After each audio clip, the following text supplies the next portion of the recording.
Welcome to another edition of the Business and Personal Podcast, where we bring you closer to the people you do business with. And with Mental Health Awareness Month kicking off here, we're thrilled to have Fatima Smith on with us. She's the CEO of Leaders for Life from Richmond, Virginia, doing all kinds of great things out there. And we're just going to talk a lot about what they do and how the stigmas are starting to break down for mental health, and more people are seeking help, which is what we like to hear. So first of all, Fatima, thanks so much for joining me on your busy day. Thanks for having me, Ryan. It's a pleasure. So it's the business and the personal podcast. So let's learn a little bit about Fatima. Tell people a little bit about your background and what led you to Leaders for Life. Okay, so I am a mother of three. I've been in the mental health field now for over 20 years. I started out as a case manager myself, working in the field with individuals, started out with youth, and then moved my way into working with adults, and as a case manager doing assessments. Then I decided that I would like to service them a little bit more. So we started Leaders for Life in 2014, where we're able to service both youth and adults within their home and give them the treatment and the services that they need. Little did you know in 2014 that a pandemic was coming down the pipe, which did a lot of things for our country, some good, some bad. I feel like, just from what I've seen, it's in a way it's been good for what you do, because it's brought more awareness to it. It's kind of lowered the stigmas. More and more people are seeking mental health assistance after everything they went through there. So did you kind of notice once after COVID hit that more and more people were seeking help? I did, Ryan. I noticed that a lot of people were really feeling, from being in a place of not having community from the pandemic, that the socialization wasn't there that they were accustomed to, the interactions with other people. So therefore, they were really struggling to be able to get back into the work field, to be able to have a normal life again. And so they were reaching out more, wanting to be able to address their mental health. A lot of persons begin experiencing anxiety, unfortunately.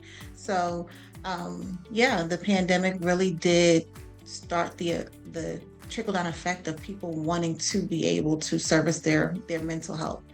And at Leaders for Life, we understand, because we think we know that mental health is still health. I tell everybody, the same way you go to the gym and you like to work out, if your body gets a little sick and you have to take antibiotics to make it feel better, the same thing happens with your mental health. So we want you to be strong and take that support.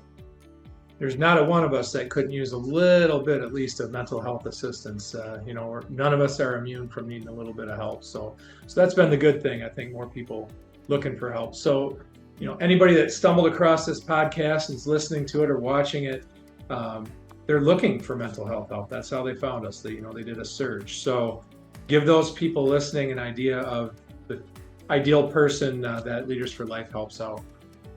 Definitely. So we have an array of services that we offer. Outpatient therapy is for an individual who is seeking to have a licensed clinician to just speak with them on a weekly basis, once a week. This is a person who may be experiencing some anxiety, some depression, having a hard time just balancing their life right now, and they just want to have a little bit of a talk therapy. So outpatient therapy is the perfect place for them there. And then we also offer mental health skill building services, and that's for persons who are experiencing more of a serious mental illness. So they suffer from depression and anxiety, schizophrenia, bipolar, and they're looking to stabilize those behaviors and reduce their inpatient hospitalization. So we have a qualified mental health professional who work with them on a weekly basis to be able to connect them to the community resources, and they'll be able to assist them into that stability. And then our last service is our intensive in-home services, and that's for youth who were ages 6 to 18, and they are struggling a little bit with their behaviors. They may have some numerous interventions with law enforcement or have had suspensions and expulsions, and they're needing to be able to have the proper coping strategies so that they can not be removed from their home because of these behaviors. And so those are the services that we offer. So if anyone falls within those categories, they're a great candidate for Leaders for Life services. Just give us an idea of what you kind of look at as success. I'm sure everybody has a different story and a different situation, but what are some of the kind of the benchmarks you look for to see that things are working and you're pointing people in the right direction? Oh, definitely. So success when we deal with our clients is we meet them where they are. So if they're coming in and they're at a point of not wanting to socialize, for example, and they haven't really been a part of anything like family events and things. A benchmark would be that they would start attending a family reunion. That's a small benchmark, but it's something. If a person is having difficulty with budgeting their finances, then we're creating small steps to say, hey, this is how we start to save. This is what we have to do. And if they're having troubles with medication management. So success to us is seeing where the clients start at and then meeting them where they are and being able to create those small steps so that they can really come out on top and they can feel great about themselves. And so what about employees too? You're always looking to add people to help and maybe give some prospective employees an idea of how rewarding this field can be. I'm sure you've been doing this for 20 years and it's still doing it. So it's clearly quite rewarding for you. Give people an idea of what it feels like to work for Leaders for Life. Oh, to work for Leaders for Life is like being part of a family. That's what we say. It's really a joy. You get to work with clients who you can help to see them be successful. You can help to see them going through the transition from when they started and they probably didn't know the community resources, and then you're able to find them and help them out to get those resources established. Working at Leaders for Life, we're always looking for positive team members who are enthusiastic and passionate about working with people within the community, who like to be able to service and equip them with the tools that they need to be successful themselves. So yes, if you're enthusiastic, if you're positive, if you want to be out in the community working with persons on a regular basis, or even if you're a therapist and you say, I just have a passion for working with people who are suffering from anxiety or depression, then Leaders for Life is the perfect place for you to be. Okay, I'm going to put you on the hot seat here, Fatima. I always like to close with a positive sort of success story or testimonial or whatnot. And I know you can't give out specific details, but is there an example of someone that you've helped out over the years that one of those stories you'll never forget? Oh, definitely. We recently had a success story with a young lady, and she was in high school, had numerous inpatient hospitalizations. And once we were working with her, she was able to reduce her hospitalization. She actually sent us a letter recently thanking us about how many days that she had been self-harm free.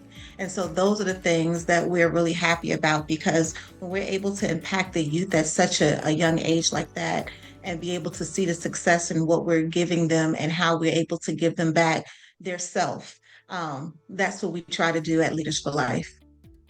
Can only imagine how rewarding that is. And if this podcast puts you in touch with one person that you can help like that, hey, this is totally worth our time. Absolutely. And even though you've been doing this for 20 years, you're probably always looking for new ways to grow and make Leaders for Life better. What are some of your hopes to continue to expand what you can do, because your services are going to be more and more demand, I think, as time goes on? So definitely, we're always looking to partner with other organizations that are out there. We're looking to expand into our substance abuse programs that are coming up very shortly. We're looking to expand into other regions as well. But if there is an organization or a group that would like to be able to partner with Leaders for Life and to help us to, go forward with our mission, then that is something that we're always willing to and looking to do. Awesome. Well, on that note, how can they get in touch with you? Anybody between potential employees, someone that needs help, someone that might want to partner with you, all different types of forms that they might want to connect with you. What's the best way to do that? Well, they can always visit us at our website, which is www.leadersforlifemhss.com, or you can give us a call, which is 804-477-6137. And like I said, we're always looking for great talent, and we're always willing to serve the next person who wants to go ahead and make a change. Well, awesome. Again, Fatima, thanks so much for joining me. I love being able to get this information out there, with all the great things that you're doing. And best of luck to you going forward. Maybe we'll have you on again down the road with an update. Definitely, Ryan. It was a pleasure.